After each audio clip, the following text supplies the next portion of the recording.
did during the Sputnik era over the idea that we would become subjected to that kind of global conflict.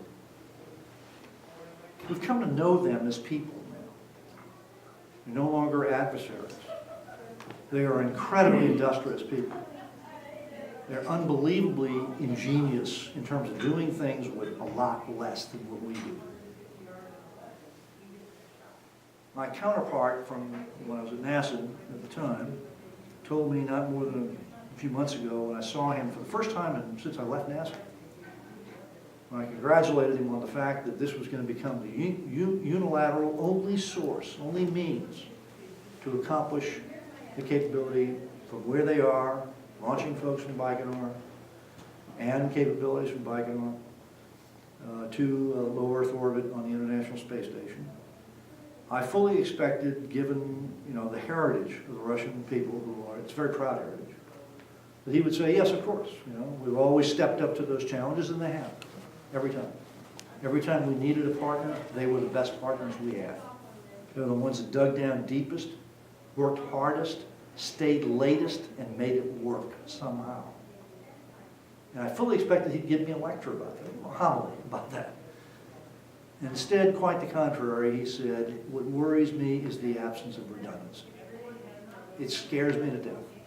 We are one problem away from having no access at all for people on this planet to do the things that humans have always wanted to do, which is explore.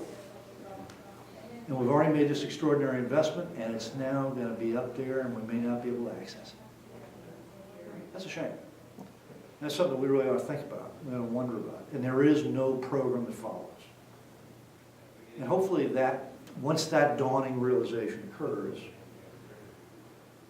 the fact is there will be some opinion expressed, not mine, that will view this as whether or not that's really a good idea or not.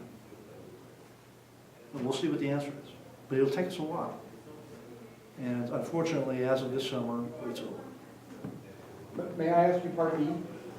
I'll make it shorter, I'm sorry. What are the facts behind why the shuttle can't fly anymore, won't be flown anymore? Well, it's expensive. I mean, there's just no way getting around it. It's a very expensive piece of machinery, always has been. It was designed in the hopes of trying to get, 1970s when it was put together as a design and developed for that. With the hopes were that this would fly regularly, like 50 missions a year. Well, shoot, it never got over about 8 at the most.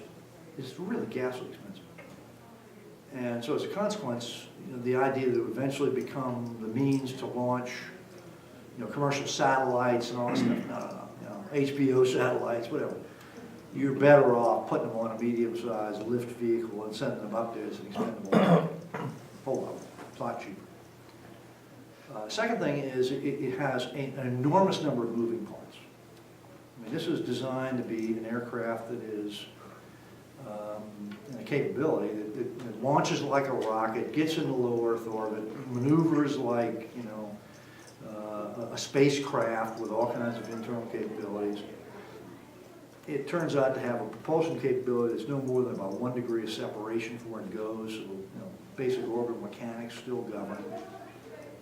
And it's got, was designed to be a capability like a glider coming back to Earth on its own volition, own means, expendable vehicle, or I'm sorry, a reusable launch vehicle that would come back in, and it has all the, quite honestly, all of the aerodynamic characteristics of a safe falling to the Earth with the door open. Okay, it's unbelievable. It's a big piece of machinery, it's really exotic, it's unbelievable, it's an astounding achievement. It's an amazing piece of technology that's past its time, no doubt about it. So the issue of whether it should be retired in some period was not in question. The Challenger disaster in '86, the Columbia tragedy on re-entry that I was there for during that time, on re-entry that couldn't withstand that capability. Those were just pointed to the limitations of this craft. And it's hard, it really is. It's how hard it is. This stuff is not easy. It was never intended to be something it would become so simple, everybody's, oh, well, popping off another one this week. No, this is, every one of them's an event, and everybody sweats over it, and it's just, it's unbelievable. You know, a lot of things that can go wrong, and a number of moving parts that can destabilize it. But the idea was to then start a replacement effort. Okay, let's go with the next generation. That's what we've always done. This was, you know, Gemini or Mercury, Gemini, Apollo, shuttle. Okay, what's next? What's the next capability that gets us off this rock and capable of exploring anywhere you want? If not in this solar system, certainly within the range. And that's what has been terminated. In addition to saying, let's go ahead and retire this. So I don't necessarily quibble over the argument of whether this needs to stop. I mean, you know, in fullness of time, it does. It's time to really go to the next generation. But the fact that there is no successor, there's no plan to even look at this, aside from saying, well, someday we'll get there. You know, that's really it. George, I can hold the questions, you know, you'll be here a few minutes after, right? So everybody can come up and ask questions. Okay. So we really want to thank you for talking like that, but we want to give you something too. First of all, you need some luck. You know, you're Irish. So we always give you a coin. It's a rotary coin. And I think our race chairman must want you to come to our race and everything, because he's giving me a race. Well, I'm gonna look great in the race. Yes. Well, would you just stand there with your lucky coin now? Thank you, though, very, very much. Appreciate it.